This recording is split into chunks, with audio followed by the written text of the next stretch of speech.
What is up, hotties? Welcome back to another episode of Stay Hot. I'm Blaiden Kirk, joined as always by my two favorite co-hosts of all time, in Matthew Sponhour and Theo Atch. It has been an absolutely crazy weekend of NFL football. We had the triple header on Saturday. We've had games all day on Sunday. No bye weeks, and it's been absolute pandemonium. We, of course, had the greatest comeback of all time, but alas, we're not really going to discuss that game today because of all the shit that went down in the AFC.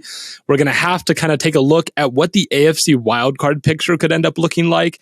And so today we're actually going to end up recapping and ranking those wildcard or those potential wildcard teams. But before we get into all that, Matt, Theo, how are you guys doing today?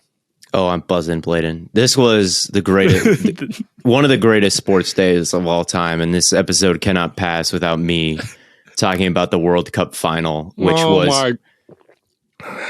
I legitimately feel sorry for you that you have that reaction about this game. That was the greatest sporting event I have ever seen in my life. I'm not kidding. That was the greatest game of sports I have ever seen. It was, yeah. I mean, if you were the writers of like Ted Lasso or some like soccer show, and you're like, oh, we need to write the finale. We need to write the climactic moment. Let's have Messi score, Argentina go up 2-0. He's playing Mbappe, the other best player in the world, in the final, France in the final. They go up 2-0, they blow the lead, it's 2-2. It goes to extra time, Messi scores again, and then there's another PK that ties it 3-3. Then there's one of the greatest saves ever at the 122nd minute where it looks like France has a breakaway and the goalie like does the splits and deflects it out of the way with his leg. And then it goes to PKs and, you know, it's Mbappe up first and then it's Messi after that. They both score. And then from there, like Argentina just doesn't miss. And then Messi at age 35 wins his first World Cup. It was completely electric. It was completely awesome. Electric. A hat trick in the World Cup final from the best player in the world. That's like, I mean, I don't even think there is an American sports equivalent to what we saw today. It almost. Oh, I mean, LeBron may be winning like in 2016 and it's the comp. The only reason why that doesn't comp is because this is on the biggest sporting event in the world, but from a purely like within its own sports standard, yes, LeBron winning in 2016, coming back down from 3-1 with the block and the shot. Yeah, that's that's got to be it. It compares. It's a little bit like I don't know what the NFL equivalent is. It's maybe like the Brady. Panthers I thought of it a little bit as last week. The Falcons. I was thinking the Falcons game. Desmond Ritter's debut. Just all the completions. I mean, it's a little bit like Aaron Donald winning a ring. I think that if there is a NFL equivalent to Messi, it's probably Donald. I don't know. Okay. If there is no perfect one for one. Maybe if the comparison is like all-time great winning when it's getting down towards the end and this is kind of their last chance, you could say maybe Elway, but it's not like there is not a good there isn't a good comp because Messi isn't not a winner because he's won a million other things. He just hasn't won the World Cup yet, which doesn't really exist in American sports where like if you don't have a ring, you don't have a ring. If you don't have a World Cup ring, you can still have 15 rings from other places, which is why the LeBron comp is good because it's not like LeBron had nothing before that. But it's getting the one in Cleveland. It's getting the one in Cleveland. And it's getting the one in Argentina, right? It's the place where he's from. And scenes in I don't know, just look up Buenos Aires on TikTok right now or Twitter and like the scenes from there. It really actually made me emotional. Was like, oh no, dude! I'm thinking about how happy his family must be. I was rooting for, and it was easy to root for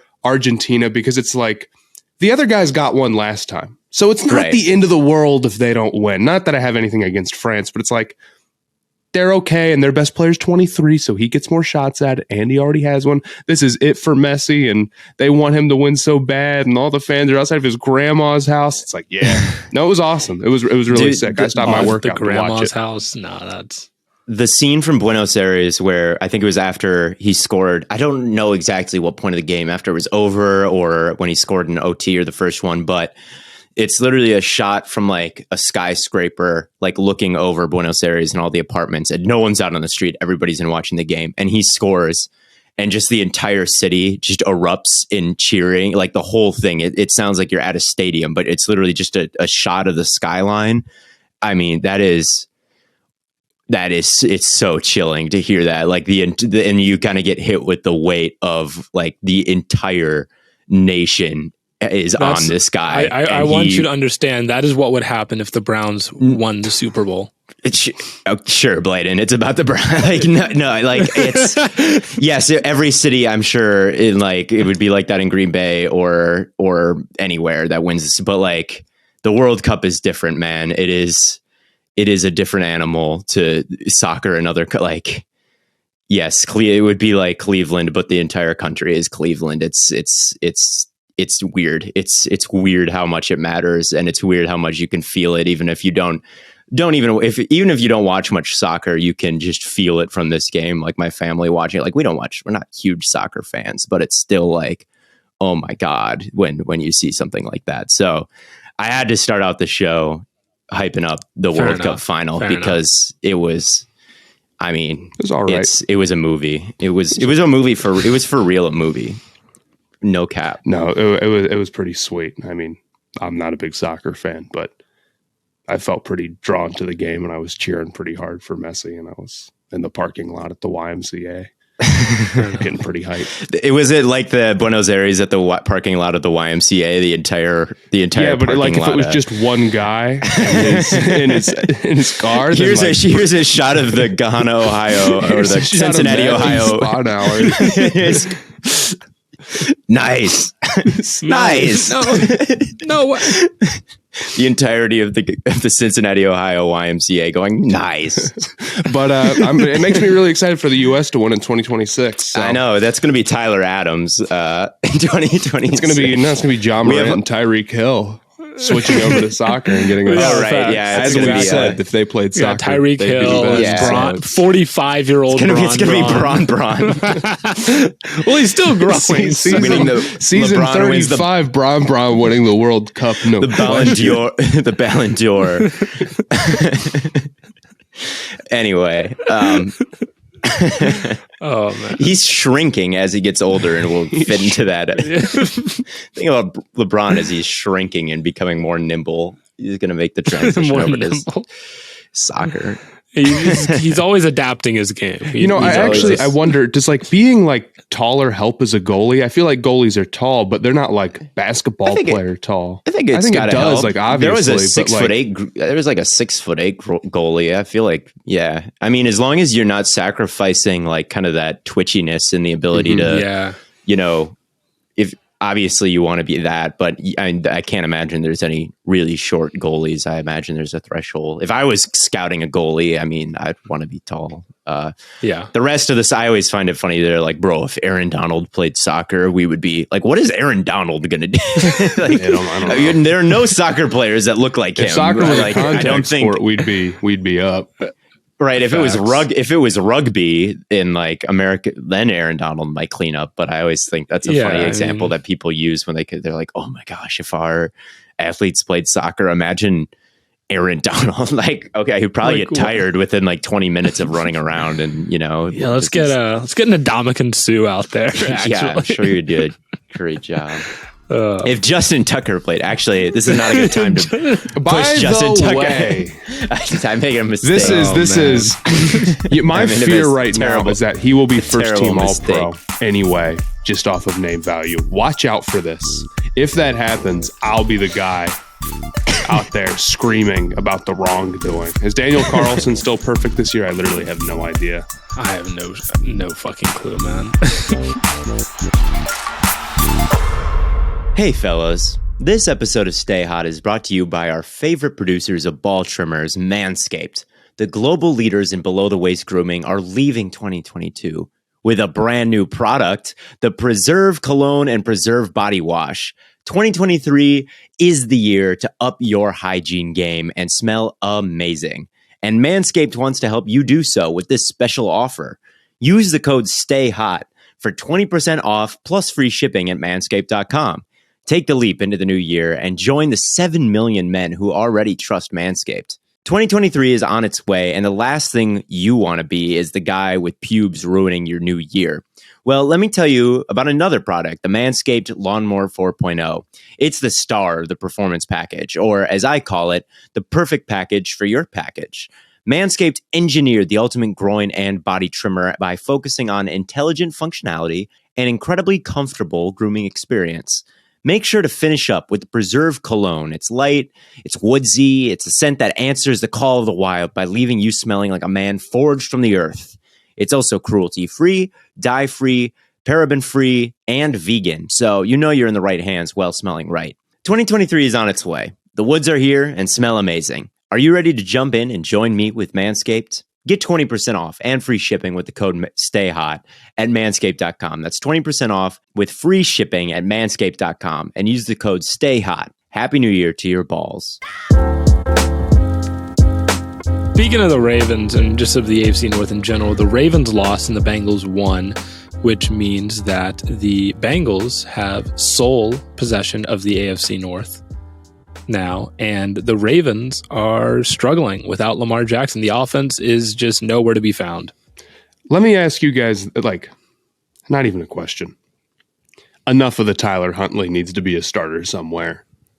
This never made any sense. He never played. He's a fine backup, but I understand a lot of it is the Ravens offense is not that well built. So any backup in there would probably struggle, and it's very catered around Lamar like it should be. So, it's hard to replace him.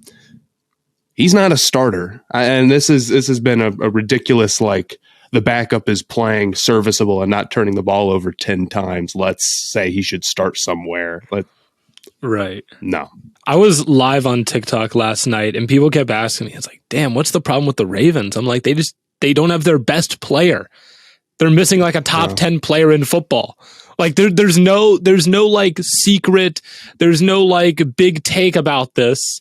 They're missing one of the best players in what? They're what? They're missing their best player? Their highest rated player? I know. Oh, yeah, God.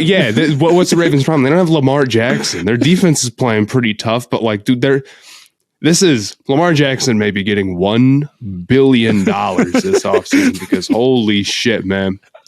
The Ravens basically would have to concede that they're going to be bad if they get rid of him. I don't know what else there's to say about them other than it's rough. I think their offense had struggled in the couple games before Lamar got hurt too, and I don't think it's Lamar's fault. I just think that we talked about this a little bit with Kyler and a little bit with Herbert, where when it comes to the MVP award, you can't win it unless you have the best numbers or at least damn close. But if you're really getting into the spirit of the award when it comes to the most valuable guys, Lamar is up there because the wide receivers are bad.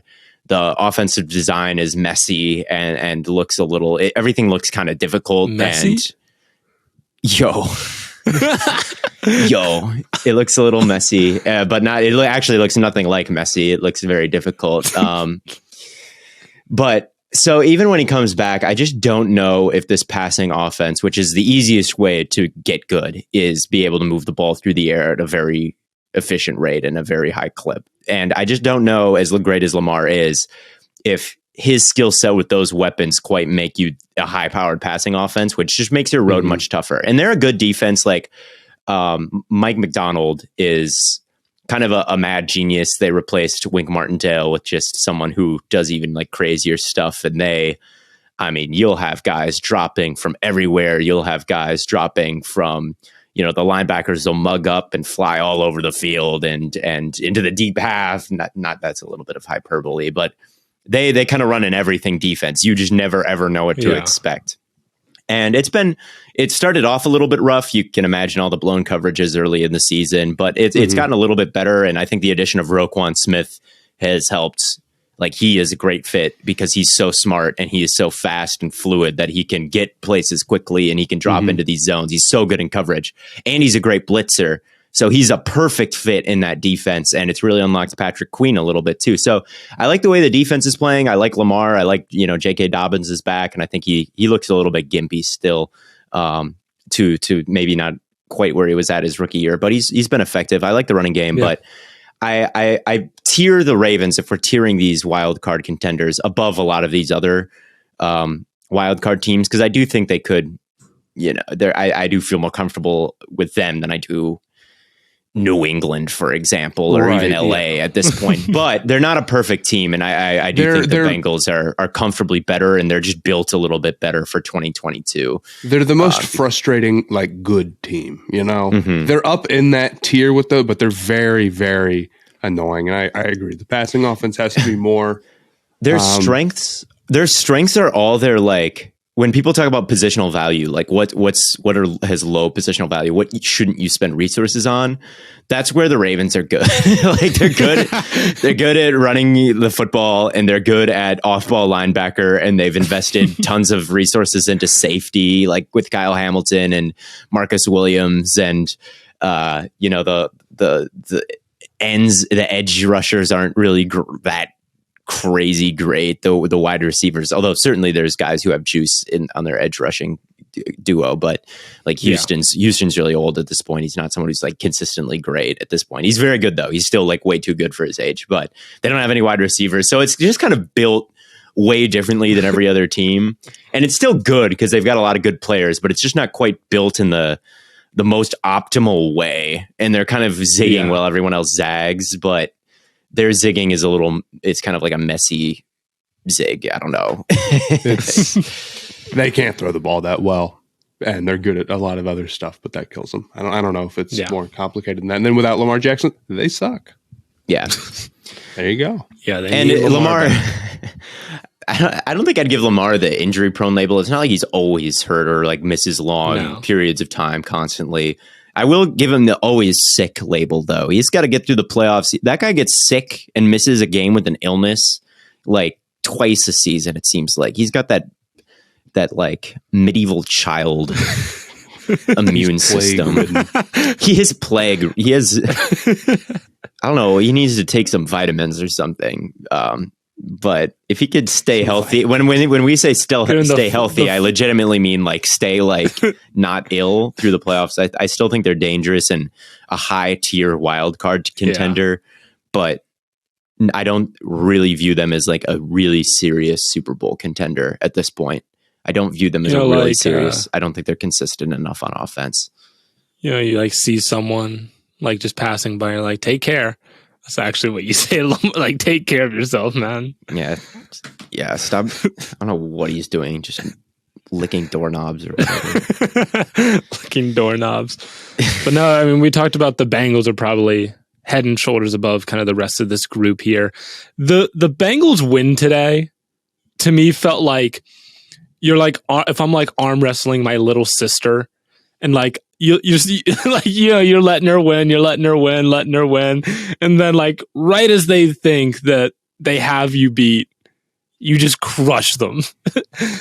I don't think the Bengals offense played all that well today, even though they put up 34 points. They kind of got a lot of turnovers, and some of them were good plays. Some of them were I'm going to drop the ball on this handoff and not get it back. Yeah. Tampa's rough. They're still a good overall defensive team, so I'm not that concerned for the Bengals. And obviously, it's Joe Burrow threw 4 touchdowns. Maybe he didn't have a ton of yards, but if you're getting great field position, what are you going to do? Right. But overall, I mean, the Bengals defense makes a lot of plays. I think they're very, very, very dangerous. You got a defense that makes a lot of plays. You have an offense that makes a lot of plays. And there's a consistency problem. They're not always great running the ball. In fact, they're typically kind of inefficient, except for that one game against the Panthers. I'm not sure if that's true. I think they weren't very efficient today running the football. I feel like a lot of the time they have a lot of games where their Mixon is not able to get it going. Maybe I'm totally off, but that's how I always feel. I don't disagree that there are games, but I think that was more early in the season, and recently they've actually been running the ball at a pretty good clip, which just makes them more dangerous. I would say early in this game, it kind of felt the fact that they don't have a number one corner was kind of getting exposed a bit, and their secondary was kind of getting picked on by a good wide receiving core. And I still worry a little bit about that with them, but I mean, they just play their zones. They're so good at zone defense, really. They just they don't really blow assignments. They've got a great safety duo in Bates and Bell, and they've got Reeder, who is the best run stuffer in the league with Grover Stewart. So they make you one dimensional, and well, they don't have like maybe the most talented defensive backs in the world. They just are. They play well. They play really just solid. And Pratt is good, and Logan Wilson is really good. Their linebackers, he's really good. So it's just a bunch of good. It's just good across the board on the defense, and that's obviously they don't have any big weaknesses, and they have a very good defensive coordinator, and that's enough to make them a very threatening defense. They might not have like. As far as really strong defenses go, maybe who's their best player? DJ Reeder. That's maybe not like a lot of teams. It's like our best player is Myles Garrett. Our best player is TJ Watt. They're Bosa, right? Right. Like their best player is maybe not that great, which I don't want to make that sound insulting to DJ Reeder, but you get what I'm saying. Yeah. But they really put the coordination in defensive coordinator, right? Like everything is very. It's not that they're doing anything crazy or like, holy cow, this defensive coordinator develops everyone into a star and he does stuff that no one else does. Like he's a superstar. But in terms of like the actual coordination of the thing, there's not a lot of teams that are more coordinated than Cincinnati. And that combined with the offense makes them, I think, a tier. Now we've talked a lot about them, but I think that puts them a tier above the wild card contenders. I think they will win this division. And, we could talk about other teams because we've talked a lot about the Bengals, but I think both of these teams are a little bit above some of the other teams we'll be talking about today. Who's the worst player on this defense? Because that's the thing is like with a lot of like the Browns' best defender is Myles Garrett. Their worst defender is like Eli Apple, maybe, who is not even that bad. Like he's hated because he talked a lot of shit last year, and he was bad before the Bengals. But he's really not even that bad. So he's not. Then but he's probably a lot of teams' worst defender is like the Browns' interior defensive line, like actually bad. Yeah, you made lots of. They're not starting any Jaron Reeds or you know. Yeah. You know, or whoever the Cowboys' second corner is at this point. Like, oh my god, they don't have any of ththose guys out there who's going to sink the whole Truly, season. I mean, wild. I mean. If you want to, we can talk about the Jaguars and the Trevor Lawrence masterclass we had today. He's stringing a couple of these in a row. I think he's arrived. I think that if we're going to talk about the tiers and the wild card teams, like I think Trevor Lawrence makes this team dangerous. Like his pocket movement, they're so low in pass rush, like pass block win rate, but he doesn't take any sacks because he's just a genius when it comes to pocket movement. And he's got the big arm and he's throwing with anticipation now and he's mobile. You can run all different kinds of things with him. They run QB power. They run zone read. They have a really diverse running game in general with the wind backs and the zone and the gap stuff. It's a little bit of everything. And then you've got Lawrence, who is just balling right now. He's creating out of structure. He is solving problems very quickly. He is, I mean, the last game he played against the Titans, he threw one of the most insane heat checks I've ever seen in my life, which was like the Zay Jones post route that was double covered, and he put it right on the money, and Jones dropped it. Today, Jones didn't drop anything, and he went really off. Since Zay Jones has been kind of on it recently. Yeah, and it's Zay Jones. That's the other thing is like Lawrence is doing this with Zay Jones, who was the third wide receiver on the Raiders last year. And Zay Jones is capable of playing like some pretty good football. But at the end of the day, like this guy, he's doing this all without really like Calvin Ridley's coming next year. Like if you add Calvin Ridley to this, and I really think that's going to be a good fit because Calvin Ridley gets open kind of late in the route, and to Calvin Ridley, he gets open, but it takes him just a tick longer because he runs routes in kind of such an unconventional way, and he does so much to set up defensive backs that it can kind of take him a while. So you pair him with a guy with really good pocket presence and someone who is comfortable kind of holding that an extra beat, like it could be really good. And we're not talking about next year with them, but they have the quarterback. They have someone who's playing at elite level. And it's someone that I've talked about all the tools that he has before, and it's like, just trust me. Look, he's so fluid. Oh, the arm is so good. He's a good decision maker. He's all of this. And now he's really stringing these games together like he should.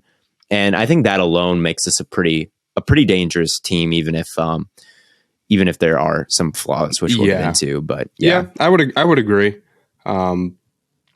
I don't know if I'd consider them a super dangerous wild card team. I mean, they have their limitations and their talent problems, and I think their path to getting in obviously is as a division winner. I mean, the Titans are horrible. They're a terrible team right now, and they're 1 game back. They're 2 games back, but they play the Titans again. They play the Texans again. The Jaguars do. So this Jets game is pretty big. They sort of control their own destiny, you would figure. But yeah, if Lawrence is playing like this, and he is, they can beat anybody. Yeah, I think that there are, if we're going to talk about weaknesses, I do think that if they face a team that can just play man coverage, and win, do they have a guy who can beat that? There's Christian Kirk who can. But on the outside, like Zay Jones did today, but as I've pointed out, and I think everyone knows this at this point, outside of Trayvon Diggs, the guy on the other side of that, the Cowboys don't have a guy. They have, it's Jair and Kevin King is what I compared it to, where it's like, you can play man, you can do it, and one half of the field is going to be fine, but it doesn't matter because you can just keep picking on the other side, and it works. Right. The Texans did that. I really watched that game closely. How did the Texans keep it close? Oh, well, they just dunked on Kelvin Joseph and Bland on the other side a couple times and then had some turnover luck. But you can just consistently dunk on that other corner. That's what Christian Watson's first breakout game was. They played a bunch of man coverage and Trayvon wasn't on Christian Watson. Bang. Christian Watson scores 3 touchdowns because the other guy can't hang. Neither against the Texans, it's I don't even know who was catching these passes. Was it Nico Collins? It was, I think, Nico. One was Nico Collins. I think one was Chris Moore is the number 15's name. I don't know. And then today it's Zay Jones dunking all over you. So against a non-Cowboys team, do they have the guys on the outside who could do that? Because if they run into teams in the playoffs, they'll probably be a bit more solid. And I think the weapons are still not great. As Zay Jones is capable of some good weeks, he is, but I still don't. It's not going to fly against a super great defense. Right. The receivers are still not very good. It's going to be, this Jets game is going to be so important. Playing against, Sauce. I mean, that secondary has been pretty lights out most of the year. It's going to be a tough battle for them. Yeah, but since week, 8 of this season, they are, I think, 6th in dropback EPA since week 8. So that's a long sample size at this point. Okay, they're 7th since week 8. That's a long sample size at this point, and they are a top 10 passing offense with Lawrence. So I think Lawrence is a top 10. I think he's getting into that range with Dak and Kyler and whoever you want to say is kind of in that back half of the top 10. Stafford, if you want to give him the benefit of the doubt with the situation that he put himself in this year, and he's not going to retire, I think he's getting into that. I think he was in that range. I ranked him at 11th earlier this year, and everyone just got so mad at me. But he was, and now he's even higher. He's probably there's probably 7 quarterbacks playing better than him right now, maybe 6. It's not a long list. So it's not. Yeah. I mean, I did I put together that QB average efficiency chart for through the first 14 weeks of the season. Lawrence was 9th. 10th. Yeah. Oh my God. People got so mad at me for putting him at 11th earlier this year. He's such a loser. What has he done to win anything? He's a loser. He's a loser. Look at his career record. So I can't put him dang it. I'm so sorry. I like Zach Wilson better. Guy with that's a narrative game next week. The Wilson versus Lawrence winner is the better quarterback.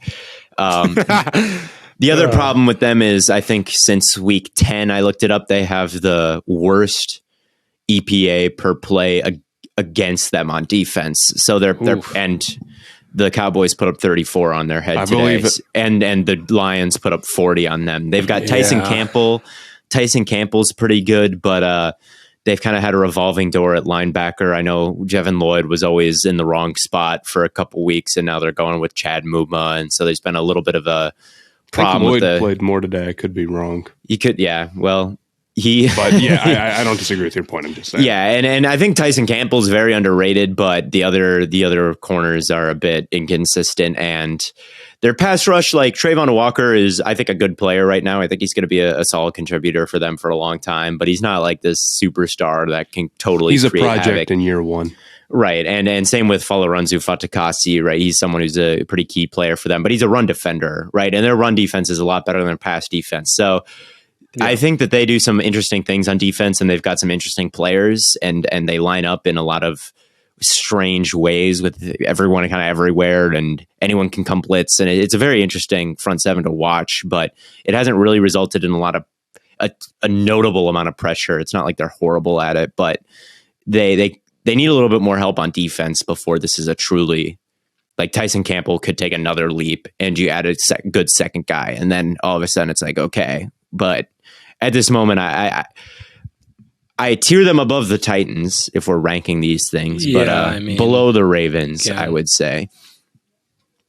I think that's right. I mean, the Titans are probably going to end up being at the Titans near the bottom. Don't have anything going for them. Their offense is just a disaster. And we talk about, it's like if, I don't know what to call it. It's like if the Ravens didn't have Lamar Jackson. They have no passing offense. It's terrible. The receivers are terrible.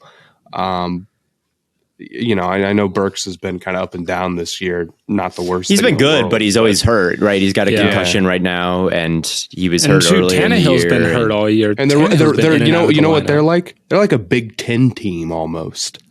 with how they are. They have some like game managery quarterback, and they really like to run, and they're okay at running, but like that just the amount they're like spec'd towards that way just doesn't work. And they really are not a threat dropping back. And they did have a nice drive today to tie it up at the end. But their defense really, I think, it's good. But but David Long is hurt now. And they've got a good run defense. But like their corners are all a bit small. They're starting a rookie, McCreary, who hasn't been all that great this year. He's not. He's and they literally lost the game because he had a great play, though. Mike Williams just dunked on someone at the end of the game, and that's why. That's pretty much shout out what to Justin lost Herbert. Jesus Christ! At the end of that game, he's so good. He had a ridiculous throw to get them into field goal range. Yeah, I mean they were kind of struggling to move the football on offense all day. The Chargers, so like the Titans defense can still get some stuff done. Like Fulton is good, and the safety duo Byard had a great pick today.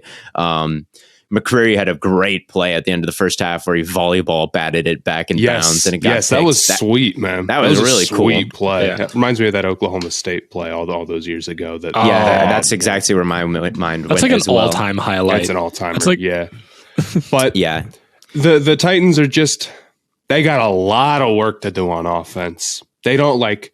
Henry's cool. They can run the ball all right, but the explosiveness through the air is just so lacking. And at least with the Ravens, it's like, well, if Lamar's there, even when you drop back, the threat of Lamar running is so potent, and they have more weapons in the passing offense than the Titans do. At least the Ravens have Andrews, who's one of the best tight ends in football. And Duvernay has been pretty all right this year for them. We're getting down to it if we're we're talking about Devin Duvernay, but he's not a bad player. He's not a bad player. No. Also, the Titans could very easily one thing that could really help the Titans would be if they had a quarterback who had some threat to run the football right now to create an extra gap. Right, to someone has to account for that. So that's kind of stealing a gap in the running game. But they have no threat of that right now because Ryan Tannehill's ankle has been banged up all year. So he's probably going to finish with. He has less than 100 rushing yards so far this year. Last year, he had, 270 and 7 touchdowns. This year, he's not even going to have half that amount of rushing yards, and he has 1 rushing touchdown. So, Henry was actually a lot better and a lot more productive when Malik Willis was in the game so far this season, and that's because they can do that read option with Malik. It's about all they can do, but they can do that read option with him. I was about to say, you could put Malik in. but then you're never throwing the ball again. Actually. Yeah, he's so far off right now. It's tough. That steals a gap and it helps out the offensive line, and they've missed on all their like day 2 picks on the line. That guy out of Redens, I think that's how you pronounce it, out of North. Petit Frere was a huge project coming out of Ohio State. You guys probably well know, Petit Frere was not a monster in college, and he hasn't been. Dude, I remember at the beginning of draft cycle last year, he was like, "This guy's going to be a top 10 pick." Do you remember this? I'm not making that up, am I? And then I don't remember that. What? No, he was really highly regarded. To a third rounder.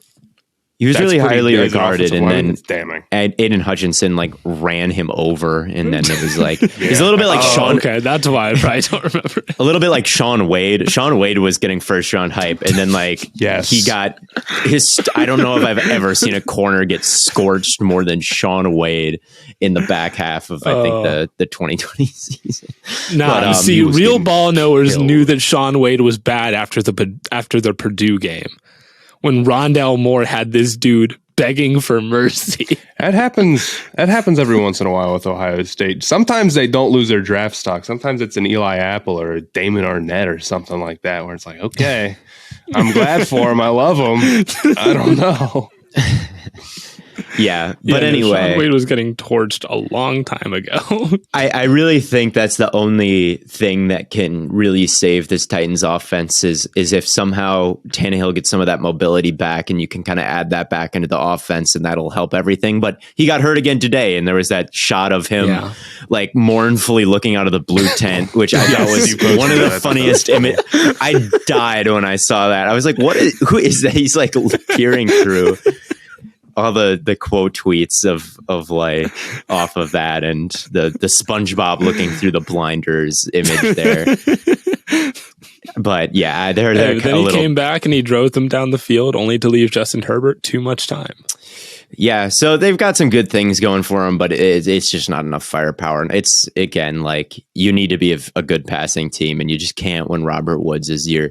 Maybe if Tannehill magically gets healthy and mobile, and Treylon Burks comes back, and they, all of that happens. But it's just going to come down to that Jaguars game.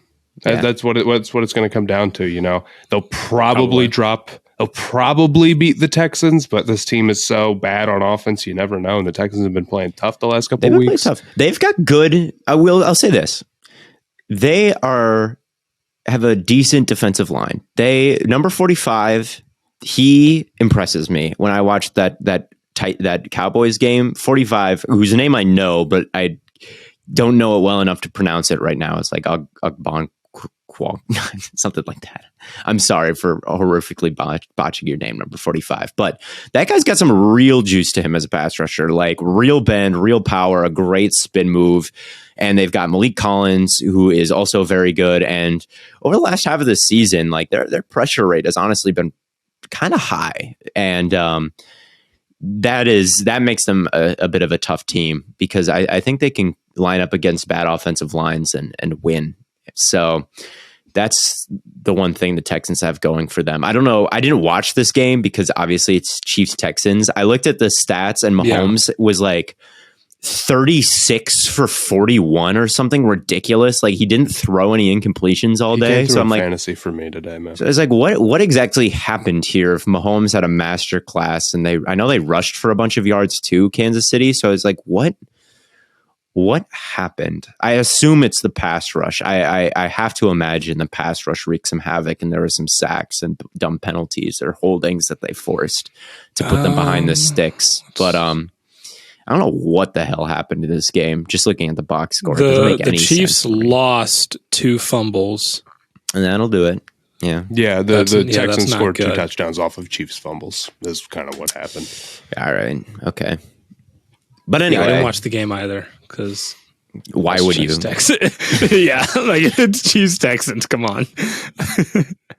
But yeah, I mean, we talk about the Titans. They played the Chargers today. Chargers won. The Chargers are setting themselves up in a really good spot, especially with the Dolphins' loss. Oh, but Tua is a winner and Herbert is not a winner. So how are someone please explain to me how the Chargers are above the Dolphins at seeding?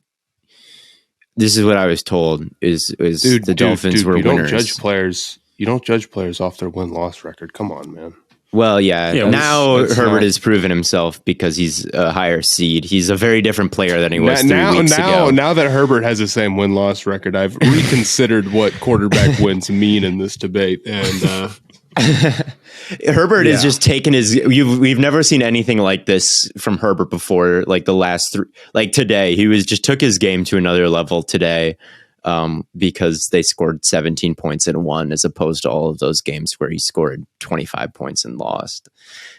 Anyway, I think it is very, very funny that the first, 3/5 of this year, it's all Herbert can't win anything. And then now he's just like in the playoffs and has a better record than the Dolphins do. It really took like 2 weeks for that to not be true anymore. The narrative changed so fast. And it was always such a ballsy narrative to push because it was never really like on solid ground. Like Herbert was always like, through all this, like, oh, Herbert doesn't win anything. Herbert never wins anything. He had like a winning record for this year for like most of that time period when it kind of bounced between 500 and one game above 500. Like, I don't know if they've had a losing record this year at any point, which made it always like he was also dealing with like Keenan Allen was hurt, and given like the receiving core with Allen and Williams is not some like world beating group anyway, but his best receivers for most of this year were like DeAndre Carter and who's the other guy's name? I can't even think of Palmer right now. Yeah, Josh Palmer. It's been like Josh Palmer and DeAndre Carter. Yeah, for like most of this year. Like, what are we talking about? It's been rough for him. But hey, they're probably going to make the playoffs. Probably. And if the defense is substantially decent, they could be pretty good. They could be. Yes. I think it's worth talking about the AFC East. A lot of interesting stuff going on in the AFC East. You have the Dolphins, who their defense sucks. Point blank. They lack talent on the defense. Their linebackers are not that good. Their secondary is really not that good. Xavier Howard has been this year. Yeah. I mean, in their last 7 games, they let up 30 points 6 times. Oof. That's what they're sitting on right now. So you can't do that. It's rough. And offensively, things are really good. They ran the ball really well against the Bills in the cold. Waddle had a nice game, even though it was in the snow. But, dude, their defense is horrible. It's a terrible defense. And I wonder if this team, I would say they're at risk of missing the playoffs, and they are, but the Jets have been really unimpressive because of their quarterback play. And the Patriots are also not particularly impressive, particularly after what happened today. So I don't know. I'm kind of low on the Dolphins right now. The event that shall not be spoken of. And the Dolphins are a cool team because they're obviously like very good at some stuff. Like their receivers are awesome, and their passing attack over the year has been pretty good when Tua's playing, and they ran the ball really well, last time. But yeah, they listened to us. They've got a lot of holes for a team that's 8-6. How many runs did they have against the Bills? I feel like they ran the ball a lot. I think a lot of people's complaints was that they weren't running the ball enough, or in the second half at least. They ran it 25 times for 188 yards. Raheem Mostert had a game. He did have a game. So, yes, I think when it comes to the Dolphins, their identity, they kept Boyer, right, who was there during the Flores era. So they play man coverage, and they've always been able to hold it. They paid Byron Jones a shit ton of money a couple of free agencies ago, and they had Xavier Howard, who was playing like a ton of money too. Xavier Howard got, and he paid off, and they would play man coverage, and they had Nick Needham in the slot, who I always thought was like a pretty good nickel corner, and they could hold up. And then they got Holland and whatnot, and it was cool. But this year, it's still their identity. It's still Boyer's thing is like, we're going to play some man coverage. And you saw it versus the Bengals, most notably on that Thursday night game at prime time. It was man coverage all the time. And then they lived by it during that game. And then they also died by it during that game. And so if you're going to play that much man, you're going to want pressure, because if teams are going to be playing man, eventually wide receivers are going to get open. They just are. You can have the best man cover corner in the entire world playing for you. Like, eventually the wide receiver will get open against man coverage eventually. So they make the Bradley Chubb trade. They're like, we can get pressure with 4. We can drop some people into the hook zones. We can play some man. It'll open up the defense. And it's just, I mean, like you said, they're still giving up 30 points a game. So well, they get a nice trade, guys. But and it's worked in some extent. Like, their pressure rate when rushing 4 is pretty good right now. Over the last, like, I think, again, I'm looking at since week 8, their pressure rate rushing 4 people is 4th in the league. So that did kind of what it was supposed to do. Jalen Phillips, I think, is pretty fantastic. Obviously, Christian Wilkins in the middle is, I mean, we've seen what he's done over these past couple of weeks. He's amazing. And Chubb hasn't been bad by any stretch of the imagination. It's just like, if they can get a little bit better play on the back end, they'll be fine. But it's just, we haven't really seen that at any point this year. I definitely think they can be a dangerous playoff team because of their offense. And if they get a game against a warm weather team, or, you know, they're not playing in the snow, and Tua didn't even play that bad in the snow. But I don't know. I think they're dangerous. But yeah, the secondary really is the problem with this team. And I you know, Tua has had a negative EPA per play for 3 straight weeks now, and the offense is proven to be. He's still super high in the average efficiency. Yeah, I mean, those 4 games were pretty generational against the Browns. And I think I'm wrong about that stat. I think I misread it. I think it's more like 4, but they've let up 30 like 8 or 9 times this season. But regardless, it's been rough. Their defense is not good by any metric. It's not like a great unit. So the secondary is weird because I feel like, and I'm looking up the separation stats from the Bills game just to confirm this, but like, I feel like they're not. It's not like they're just getting beat, right? It's not like they're just getting like ran past or giving up these massive like just defensive breakdowns. They're just getting beat at the catch point a lot, I feel like. Yeah, right? The one touchdown, I think it was the first touchdown that Josh Allen threw. The tight end just like ripped it out of the air over the defensive back's head. And I'm just like, they're just like literally like it's the whole like living and dying by man coverage. And they're just like, when you play that much man coverage, you're just eventually bound to just lose some, and they might just be in a slump where they're just losing a lot. I also hate all of the cover 0 stuff that they do. I think it's incredibly unserious. Matt, I meant to ask you about this last week because you texted us and you were like, I really fucking hate cover 0. And I'm like, elaborate, please. It's gimmicky, dude. To me, it's gimmicky. It's like, if I was a good quarterback and I was a good offense, I'd be like, yeah, send that many, like leave my guys that unprotected. I know that I can handle the pressure and I can get something out quick, and you're begging for me to get a big play. And well, they thought that too. They thought that too. That's why they got Bradley Chubb. Right. Yeah. They thought that too. But then Brock Purdy came in. Brock Purdy came in and they were like, a young quarterback, he's not going to know what to do. We're just going to light him up, because it's worked before. Again, I mean, there's been some rookie quarterback disaster moments against the Dolphins because, like, you know, you put a clock on them, like a very short clock on them. Like, Burrow doesn't care. Burrow will just be like, okay, well, just throw it to Jamar Chase then. Like, it doesn't take me that long.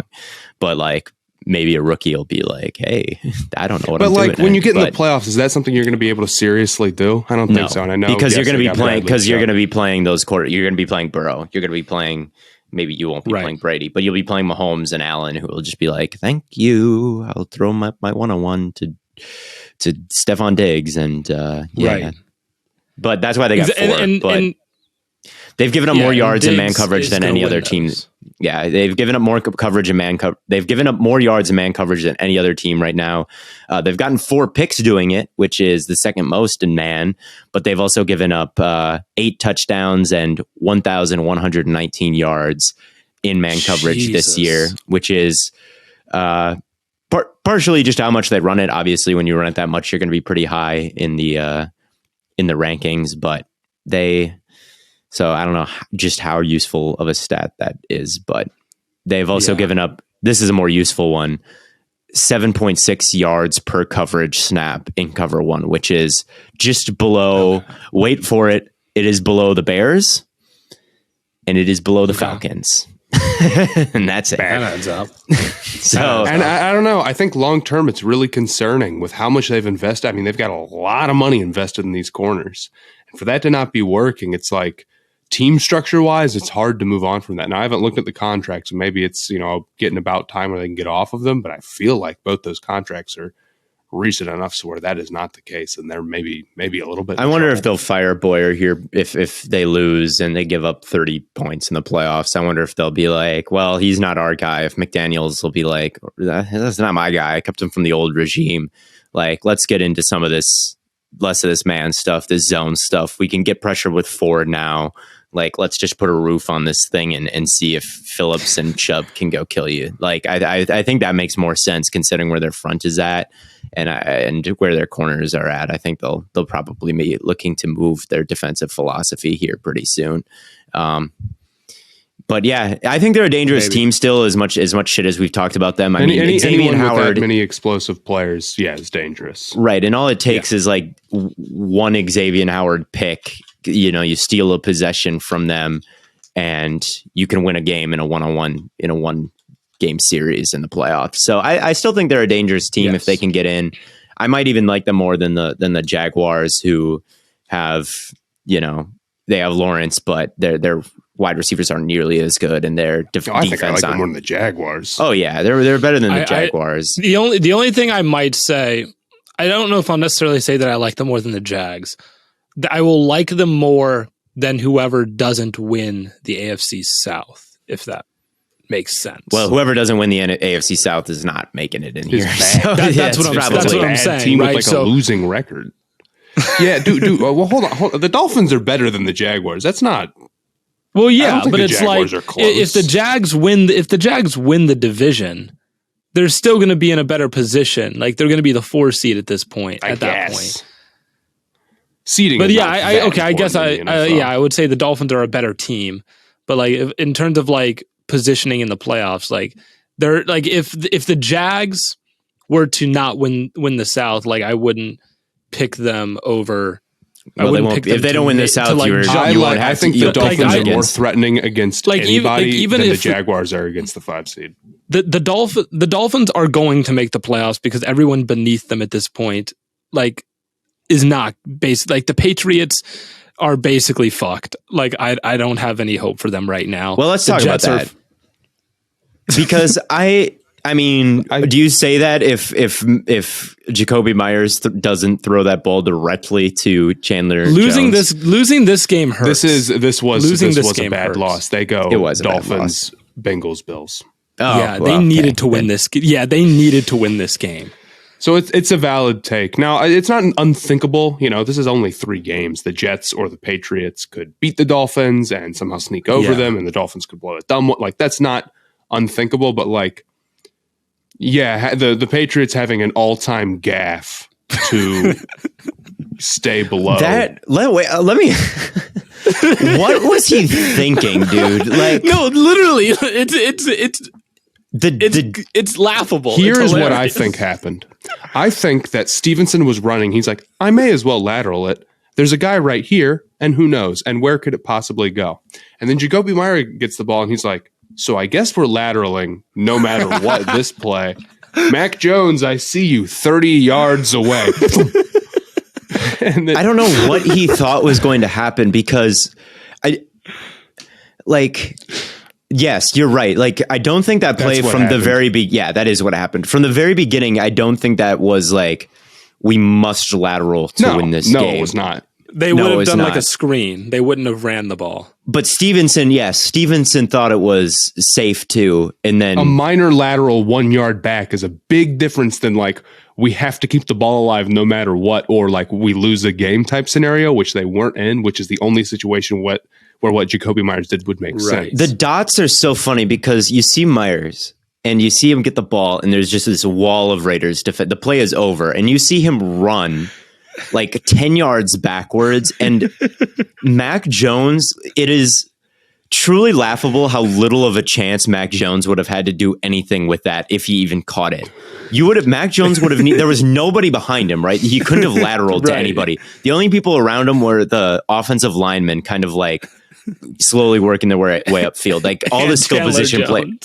Yeah. And so you would have needed Mac Jones to like reverse field and burn the angles of the entire Raiders defense like 70 yards. He would have had to run like literally 70 miles an hour to have a chance on this play. Like known Ferrari Mac Jones.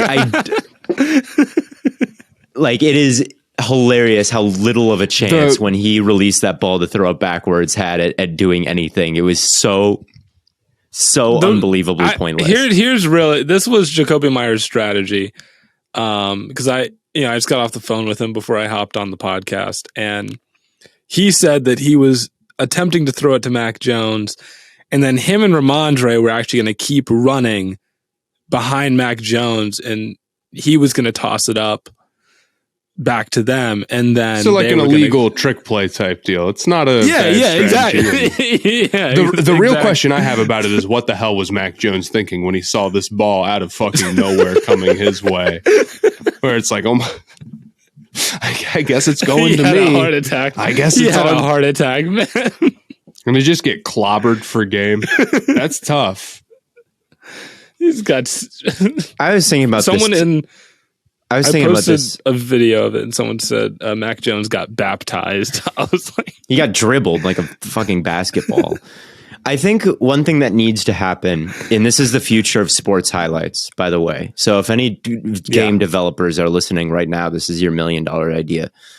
So, there's every move in the book, best jukes, best hurdles, best stiff arms, best trucks. They all exist on YouTube. Right. But you can't update it as it goes on, right? There's no library where we can just add this into best stiff arms in NFL history.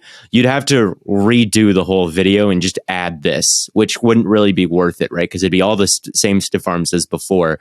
What we need to invent, and I guess maybe it just exists in the form of a social media account that just posts the best jukes and stiff arms or whatnot. But you should be able to update YouTube videos of the best stiff arms ever and just like add them one at a time instead of having to re-upload the whole thing. Because then you could but I guess a social media account just would fulfill that purpose. But Blaiden, can you make this you could also just like make a website of just like ranking. Well, no one wants to go to the website, right? Because no one's going to go to www.beststiffarms.com. They want to watch No. Think about it like this, right? We have the ranking quizzes of quarterbacks, right? Now imagine if you had a ranking quiz and it showed videos like GIFs of the stiff arm.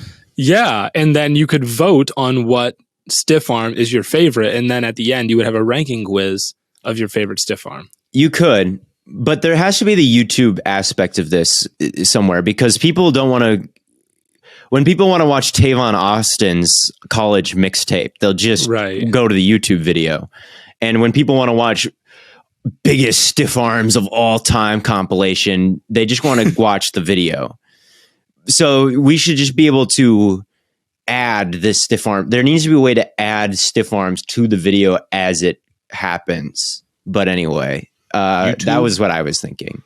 YouTube, do you hear me? I know this would cause a havoc if people were able to edit videos posting them. That's probably a bad idea overall, but it is unfortunate in the case of like highlight compilations. I can just imagine like someone's getting canceled for a video they made, and instead of deleting it, they just edit remove it. They just remove. You can remove stuff, like parts of the video. Yeah, you can go back and remove stuff. I just don't think you can add things. Well, you need to be able to add things, and then because how often do you have to change upload a new? How many years does it have to be until there's enough cool stiff arms to update the greatest stiff arms of all time compilation? Like a couple minutes. I don't know either. So I think you should be able to add it as it goes. But anyway, it's an all-time disaster play. Like it's up there, man. It's I haven't seen one this bad since since Gronkowski didn't have the angle. Like, I know. Yeah. It's a Bill Belichick coach Patriots. team can't help but make silly mistakes. He's washed, I'm afraid. I mean, it was really like the most. I'm like the Raiders are going to find a way to lose this game. Like this is like typical Raiders fashion. It must feel nice to be on the good end of that. No, that's what I'm like, bro. The Patriots literally found a way to lose a game to the Raiders that the Raiders were going to find a way to lose. They basically got bailed out on the once a year Keelan Cole touchdown. That he was in bounds. They got bailed out by that. That was not in bounds. They got bailed out by that because he was not in bounds. And then it's like at that point, right? Because ball doesn't lie. They were going to lose that game. And then the Patriots were like, actually, we got it. Don't even worry about it. Right. The Patriots, God. Patriots defense is good too. Like Josh Uche had a sack today. He's had something ridiculous, like 11 sacks in the last, like this season. And like most of them have come in like the last 6 games. And Uche is an interesting, he's got really long arms. And you saw that today. He had a bull rush and then he just like kind of reached around his tackle and grabbed the guy. So that's a tool that he uses. And he also has pretty freaky bend. He has got really, really real speed off the line and bend to dip around the edge. So, and the Patriots are always a team that'll try to game you with stunts and stuff. So they've got Judon, they've got Uche, they've got a pretty good run. They've got a pretty stout run defense, and overall, like they did a really good job on Devonta Adams today. Marcus Jones played great. Like it's a dangerous defense. I could totally see them playing a team like the Chargers or the Dolphins with Tua and like playing a bunch of man and kind of shutting down the Chargers offense. I could see them shutting down Tua by taking away. I mean, we've seen them play Tua and the Dolphins had one offensive touchdown. Like, I think this could be a really dangerous team if they just like if they made the right decisions this offseason concerning the offense and they just shot themselves in the foot at every turn, which is so frustrating because they're just ruining like, it's really, people will say Belichick washed, Belichick stinks after this game, but like really the defense is way too good considering like the talent they have right now. Like, I mean, like, he is a defensive master. Right. Yeah. Like he just teaches the guys, whoever like, oh, we lost JC Jackson. Cool. Whatever. We'll just teach the new guys and it's fine. So like they're a top 5 defense, despite the fact like before the season, you'd look at this roster and say like, besides Judon, is anyone here any good? Like, it doesn't matter. Duggar. And even Judon, you're like, how good is he really? And he's Judon was like a B tier rusher now. He was like a B tier free agent, and like all of a sudden now he's like, we've mentioned his name in defensive player of the year conversation. So like, I really don't think Belichick is washed. Besides the fact that he hired, like he's the one who hired all these offensive guys. So I'm like, well, what? You sabotaged yourself. Like you're really good, but you're sabotaging yourself. That is the thing. It is hard. I cannot defend Belichick because he makes all the decisions. Right. All of them. Like, so I can't help him at that point. But I'm hoping that this offense looks way different. Like I just feel bad for Mac Jones. And Mac Jones has not been, he's made mistakes, but it's like that guy leads it's him and Rodgers leading the league and just like angry fourth down like walks. I mean, that guy just looks like he wants to die after almost every single snap because there's a drop or it's a screen that doesn't go anywhere, and those are kind of your only 2 options on this offense. He just is sick of it, and he knows it's bad, and Patriots fans know it's bad. But like Steve Wilkes said, it's like a defensive guy. It's how a defensive guy would call an offense, just screens and we're not going to turn the football over. Like, oh God, anything but that. And it's like absolutely everything possible to not turn the ball over. Like that would just be the worst at the expense of big plays and interesting plays. It's like, cause I really think this could be a dangerous team with this defense. I really think it could be, but it could be, but nope. And who do they play the next couple of weeks, Matt?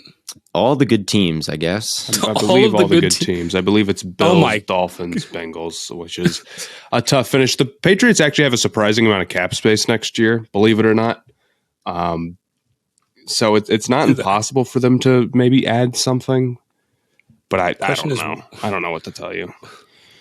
I feel like they had a lot of cap space before and they fucked it up. Well, so maybe they could do better this time.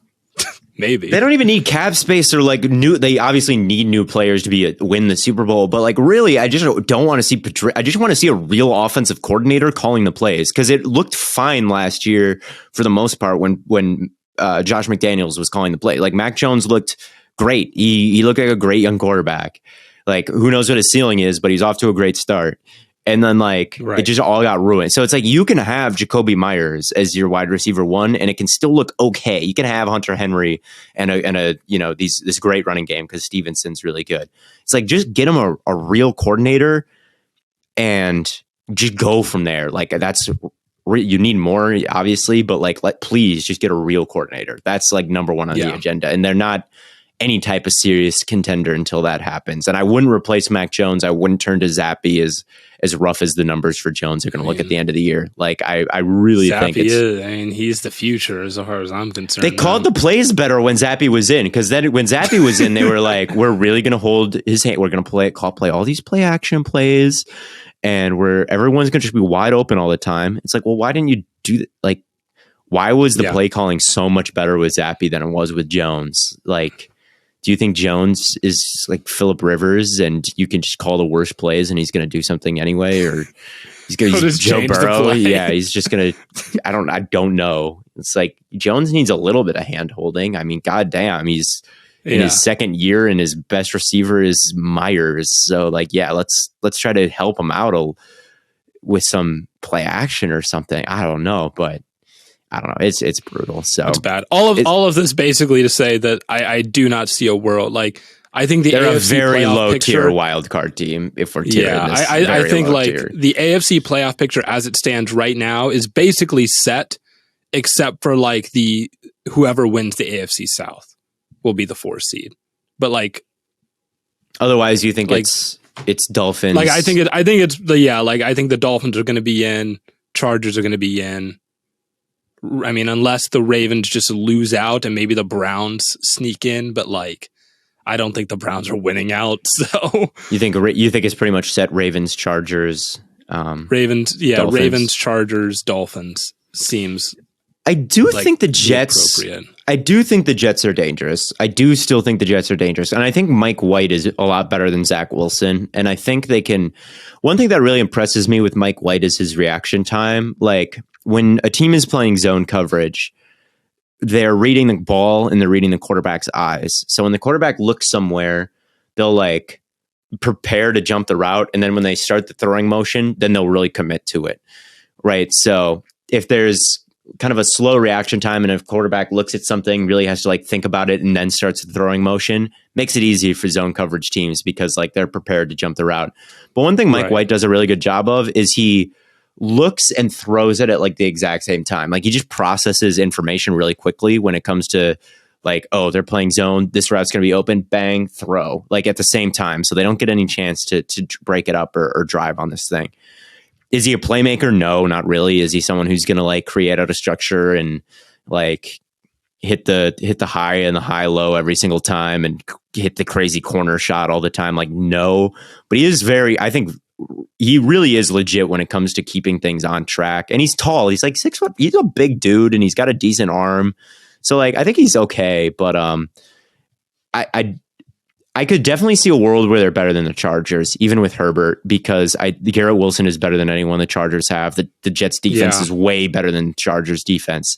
So, and the running game on it, like the Chargers running game isn't too crazy, but I've kind of view the Jets and the Chargers, honestly, on a similar plane, which might surprise me. They're very different teams, though. They're kind of hard to compare. I wonder if you would just rather have the elite quarterback just in case you get in a close game. You feel like you trust him a little bit more. I do like the Jets overall. I do think Garrett Wilson is so good. He's so good. He might already be top 10. He's ridiculous. I mean, he's like Ridley, but better at contested catches, and Ridley was top 10. Like, it's really not that hard to imagine. I mean, what's the stat, Matt, in games without Zach Wilson? He's always on pace for like 1,500 yards. Yeah, I mean, he is. It's unbelievable. And that's not with some like great play. I mean, it's with Mike White, who's okay. But like, and he had 98 today with with Zach Wilson. I mean, he's going to have like 1,200 yards regardless as a rookie in and probably the worst quarterback situation outside of maybe the Panthers. But I have if we're about ready to wrap it up, I have a question for you guys. Okay. All right. The Denver Nuggets played the Charlotte Hornets tonight. There's 16 seconds left in the game, and they're down by 3. What do you think Nikola Jokic's stat line was without looking it up? Points, rebounds, assists. They played the Hornets. Mm-hmm. They're down by 3 right now. Did he drop Nuggets are gonna win. I'm going to say he's got 35, 20 assists, and 20 rebounds. He dropped a 30, 20, and 20 game. It's interesting. Blaiden, do you have any guess? 20, 20. I'll agree with the 30 points. Mm-hmm. And I could see like 19, 20 boards. But maybe not quite 20 assists. Maybe only 9 or 10, maybe 11 or something. He I had don't know. 38 points. Okay. 10 assists. Okay. And 27 rebounds. So I was close with the grand total, I guess. Yeah, but how many rebounds? 27 rebounds. Noted amazing rebounder, Jokic. He's good. Yeah, God. Jokic probably leads the league in rebounds, honestly. After tonight, probably came back. He's up there, him and Gobert. Yeah. Gobert. Wow. Yeah, that's not good. I mean, it's good for the Wembanyama sweeps. It's good for the Wembanyama sweepstakes. Wembanyama wouldn't let that happen to him. Hey, the Hornets are charging towards Wembanyama right now. Oh my God, they've lost like 9 in a row. They're charging like Charlie Brown going towards the football. Don't say that, dude. I've been telling you, no team deserves this more than the Hornets. Name any team. Obviously, they've had it so much better than the Hornets for so much longer. And if we are the worst team and we don't get it, after not having the first overall pick for 30 years, like, there has to be some justice. I do not like the lottery. No, I don't either. I've thought for a while, like, the lottery seems like a really fucked up, like, as a person who's a fan of the team that's actually the worst right now, I think the lottery needs to go. I've had enough. You are underestimating how much teams would tank. They would just completely not try. But like, the real solution to that is to just punish teams for tanking. If they are clearly tanking, get 'em. Right there, you can use it's not that hard to figure out. Like, people are, well, how can you prove it? It's like, just use. There doesn't need to be some like very specific letter of the law interpret. Like, if a team does this and this and this exactly, it's tanking. You can just have someone like me who is smart and knows somewhat about like what is going on. And they can just say, well, why has this guy been out 3 months with a sprained pinky finger? Somebody tweeted at me, how do you feel about Jokic's stat line right now? 1 minute ago, this was tweeted at me. How do you feel? Are you well, honestly, I'm not going to sit here and be like, I want the Hornets to get 25 wins and not have the best odds for Wembanyama, because no matter what, we must no. I want them to lose. I'm sorry. Yeah. They're my guys. I want LaMelo Ball to play good. I want the young guys to play good, and I want them to lose by like 10 now the timeline is talking about LaMelo and how good he is. He's been playing. No, he had a good game from what I saw. I obviously didn't watch the whole thing where because today recording a podcast. Yeah. Okay. Well, yeah, that's about all I got to say about things at the moment. That's all. Shout out Messi. Oh, Ritter had his debut today. I don't need to talk about that. We're good. I figured we didn't need to. I do want to talk about. I want to talk about 2 other rookies. Okay, Ritter did not play very well. He was generally inaccurate. He kind of talk about Tyler Algier. Algier played great. Obviously, he had the highest success rate of any running back this entire season. I don't know how many third downs he picked up by the end. It had to have been like 7 or 8 third down conversions. He was really decisive and ran really. I mean, he ran through like 3 Demario Davis tackles today, and he was a great one-cut runner, like moving horizontally, finding the hole, and just running with a full head of steam downhill. It was, I mean, he looked amazing. He looked great. He looked really. I use like I said, high success I'm rate watching. of any. I'm like that's what a running back looks like. That's how you play running back. Like, yeah, it wasn't anything like crazy fancy. Like he didn't hit any plays that were like absolutely ridiculous, but it was just like extremely decisive and ran through weak tackles. And it's like that was, and he did it every single play. And the other guy who had a great game, I thought, another rookie who had a great game was Alontae Taylor, number 27. He was amazing, I thought, and he had so many picks today. Yeah, he jumped a wheel route in the end zone where a little bit of a bad decision by Ritter because there was a wheel route by Zacchaeus and Taylor was playing a bit off. So he's like, well, I'll just fit this in back shoulder. And like, as soon as he did that, Taylor went from playing off to like 3 yards in front of Zacchaeus real quick. Hit him right in the hands. He was another play where he was blanketing Drake London and had a breakup. They tested him multiple times down the left sideline. Great coverage on all 3. One of them got called for DPI, which I thought was pretty ticky-tack. I thought it was just great coverage by him. He just kind of ruined it, Ritter's debut. He just stepped in and completely ruined it. And there were some moments of Ritter where I was like, well, that's what I liked from him. He never ran directly backwards like some rookies tend to do. I thought he stepped up in the pocket a couple times and he was really ripping it over the middle of the field. He wasn't scared to target the middle of the field at all. But overall made some...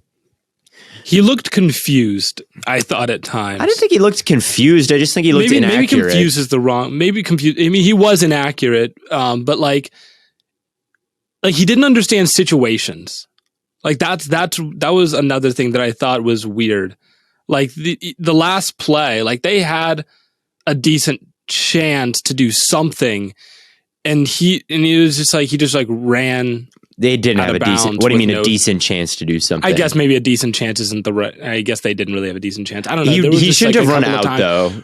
He shouldn't have ran out of bounds. Like he should have thrown. I feel like you should have thrown it or maybe like tried to do a lateral play at that point. That's the appropriate time to try a lateral play.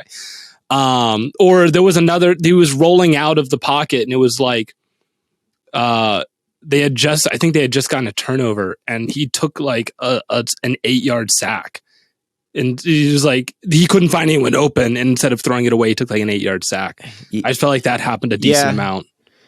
Yeah. I thought there were times. I thought there were obviously a lot of bad plays, but I didn't think he was necessarily like reading things out wrong or he looked panicked or confused. Like, oh my God, everything is moving way too fast. I didn't quite think he looked like that. I just think he was.